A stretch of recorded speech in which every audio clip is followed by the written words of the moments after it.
అమరావతి వర్షాలకు అతలాకుతలమైన నేపథ్యంలో గతంలో రాజధానిని చూపుతూ విడుదల చేసిన గ్రాఫిక్స్ ప్రస్తుత వాస్తవ పరిస్థితుల మధ్య భారీ వ్యత్యాసాన్ని తెలియజేస్తూ నెటిజన్లు పెద్ద ఎత్తున ట్రోల్ చేస్తున్నారు.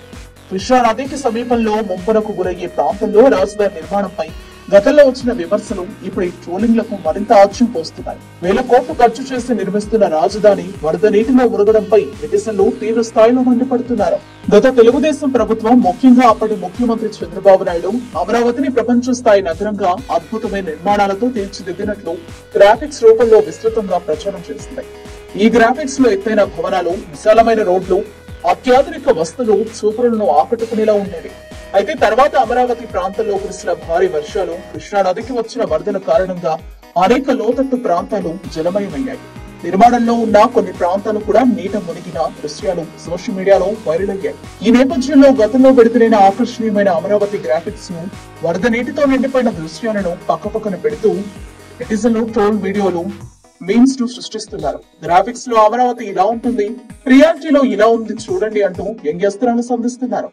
కృష్ణానది ముంపు ప్రాంతంలో రాజధానిని ఎలా నిర్మిస్తారని, వేల కోట్లు ఎందుకు నీటిపాలు చేస్తారని ప్రశ్నిస్తున్నారు. ముఖ్యంగా చంద్రబాబు నాయుడు, ఆయన తనయుడు లోకేష్ లు అమరావతిని గ్రాఫిక్స్ లో చూపించిన తీరును విమర్శిస్తూ అనేక ట్రోల్స్ వస్తున్నాయి. వారి ప్రసంగాలు, వీడియోలను, గతంలో వారు విడుదల చేసిన గ్రాఫిక్ వీడియోలను ప్రస్తుతం మునిగిన అమరావతి దృశ్యాలతో కలిపి షేర్ చేస్తున్నారు. ఇక జనసేన అధినేత పవన్ కళ్యాణ్ వరద ప్రభావిత ప్రాంతాల్లో పర్యటించిన సందర్భంలో తీసిన వీడియోలను కూడా ట్రోలింగ్ కోసం ఉపయోగిస్తున్నారు. ముప్పు రేటిలో నడుస్తున్న పవన్ కళ్యాణ్ ను చూపుతూ అమరావతి పరిస్థితిపై వ్యంగ్యంగా కామెంట్లు చేస్తున్నారు. కొన్ని ట్రోల్ వీడియోలలో పవన్ కళ్యాణ్ వరద నీటిలో పడి ఇబ్బంది పడుతున్నట్లుగా సెటరికల్ గా కూడా కనిపిస్తున్నాయి. ఈ ట్రోలింగ్ లో ఇటీవల అమరావతి పునర్నిర్మాణానికి ప్రారంభోత్సవం చేయడంతో వైరల్ అవుతోంది.